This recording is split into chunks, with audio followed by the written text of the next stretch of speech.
तो कल हमने व्यंजकों को जोड़ना सीखा था तीसरे प्रश्न में। चौथे प्रश्न में हमें क्या करना है, व्यंजकों को घटाना है। तो चौथे का ये जो प्रश्न आपको सामने दिखाई दे रहा है, एक व्यंजक हमको ये दिया है, इसमें से इस व्यंजक को घटाना है। तो जैसे इसमें इसको जोड़ने में कल हमने एक के नीचे दूसरा व्यंजक लिखा था, उसी प्रकार से हमने क्या किया है, समान पदों के नीचे समान पदों को लिखा। ए वाले पद के नीचे ए वाला पद, ए बी वाले पद के नीचे ए बी वाला पद, बी वाले पद के नीचे बी वाला पद और अचर संख्याओं को एक साथ लिख दिया।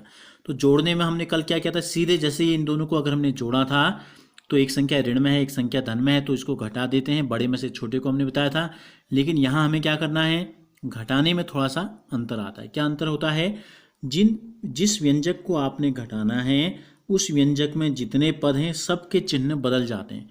जैसे पहला पद है 4a, इसके आगे कोई साइन आपको दिखाई दे रहा है, कोई चिन्ह आपको दिखाई दे रहा है, नहीं दिखाई दे रहा है। तो अगर नहीं कोई चिन्ह है तो इसका मतलब होता है प्लस। क्या होता है, प्लस। तो प्लस को अगर चेंज कर देंगे तो क्या हो जाएगा, माइनस। माइनस को चेंज करेंगे तो क्या हो जाएगा, प्लस।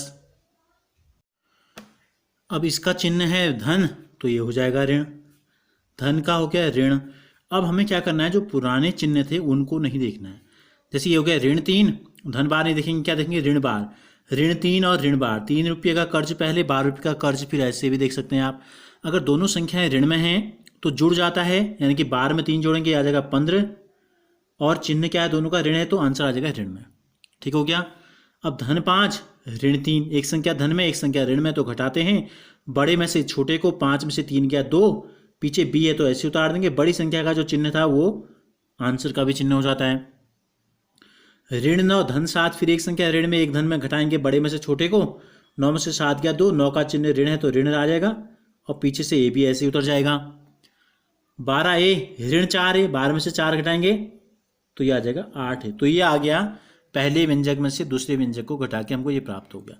इसी प्रकार इस व्यंजक में से इसको घटाना है तो हमने इसके नीचे इसको उतार दिया है। क्या करेंगे, देखो इसके आगे कोई भी चिन्ह नहीं है तो क्या होगा, प्लस। घटाते समय बदलेगा चिन्ह तो माइनस, प्लस का माइनस, माइनस का प्लस। इसके नीचे कुछ नहीं है तो कुछ नहीं रहेगा। अब हम घटाएंगे, यानी कि 0 है तो ये सेम उतर जाएगा। धन 10 x y z ऐसे उतर गया। ऋण और धन, एक संख्या ऋण में एक संख्या धन में, घटाएंगे बड़े में से छोटे को, 7 में से 2 गया 5, पीछे से z और x, बड़ी संख्या 7 थी, 7 के आगे धन था तो यहाँ भी धन आ जाएगा। ये ऋण में है, ये भी ऋण में आ गया। अब दोनों संख्याएं ऋण में हैं तो जोड़ देते हैं, 5 में 2 जोड़ेंगे 7, और चिन्ह जो दोनों का था वही चिन्ह यहाँ भी रहता है, और पीछे से y और z आ गया। ये धन है, 5 है धन में, 5 में से 3 घटाएंगे तो आ जाएगा 2x और y। तो ये आ गया इनका उत्तर घटा के। इसी प्रकार इस व्यंजक में से इस व्यंजक को घटाना है। तो पहला व्यंजक हमने लिख दिया है, दूसरा व्यंजक कैसे लिखेंगे फिर आप देखिए एक बार। 4p2 q है, तो इनमें देखो p2 q एक पद ये है तो इसी के नीचे लिखेंगे, इसके आगे कोई साइन नहीं है तो प्लस होगा, तो ये हो जाएगा 4p2 q। दूसरा पद है ऋण 3 pq वाला पद कहीं दिख रहा है, इनमें कहीं भी p और q वाला पद नहीं है, तो इसको हम कहीं भी आगे या पीछे लिख देंगे इस प्रकार से। ठीक हो गया। फिर है आपका धन 5 pq2 ये है तो इसके नीचे लिख देंगे धन 5 pq2। फिर है ऋण 8p, p वाले के नीचे p लिख देंगे, यह है p आपका, क्या है, ऋण 8p, ऋण 8p।